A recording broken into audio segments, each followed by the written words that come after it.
Lesson 2 starts on page 6 and it's about missing addends. Remember, you started learning about missing addends at the end of lesson 1, and that's where you have a letter instead of a number in an addition problem.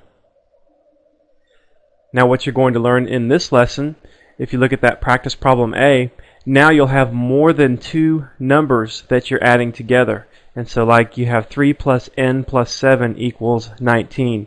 And remember, you think of that letter there, you just think of what instead of the letter. You say 3 plus what plus 7 equals 19. So what you want to do on these problems is add the two numbers that are there, add those together first. Because remember, it doesn't matter what order you add numbers in, right? You can say 3 plus 2 or 2 plus 3 if you're adding a 3 and a 2 together. It doesn't matter which one goes first. So what we could do then is we could rearrange that problem and we could say 3 plus 7 plus n equals 19. And see, now we have the two numbers together, and so we can add that pair together. 3 plus 7 is 10, plus what, we think to ourselves, equals 19. Well, 10 plus 9 would equal 19, right? So that tells us that n equals 9. And so that's our answer. Look at practice problem B. 4 plus 3 plus what equals 10? We think to ourselves what instead of the letter n there. And so this time the 4 and the 3 are together, so we can just go ahead and add those two together, and we can say 7, because 4 plus 3 is 7, plus what equals 10. Well, 7 plus 3 would equal 10, right? And so n equals 3. Let's do one more.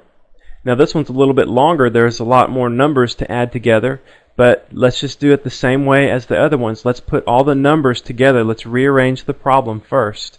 And so I'm just going to put the n on the left and say n plus 2 plus 3 plus 7 plus 1 equals 18.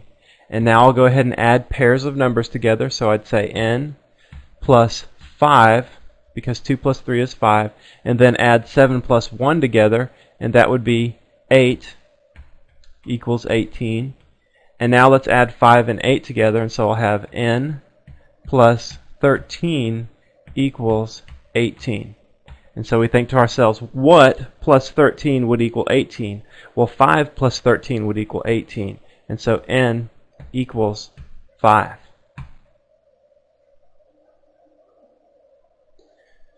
Now let's just think about just how we set these problems up and how we solve them. Just like God is very organized and He has a purpose for everything that He does, we should have a purpose and be very organized in the things that we do. And when we write these problems, notice how I work them vertically.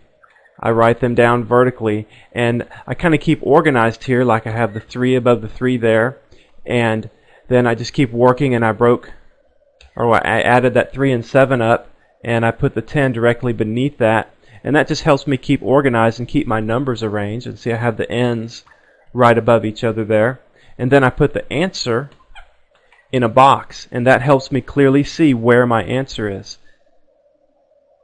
And I also try to write neatly. You should do the same thing when you do your problems, and use my problems, use the way that I solve them and set them up and write them down. Use that as an example for you as to how you should do your problems and do your homework, do your tests, do all of your math. So just like God is organized and has a purpose and a pattern for everything He does, you should be very organized and have a purpose and a pattern for everything that you do too, and try to be neat and organized when you do your work. Okay, well that's all for lesson 2.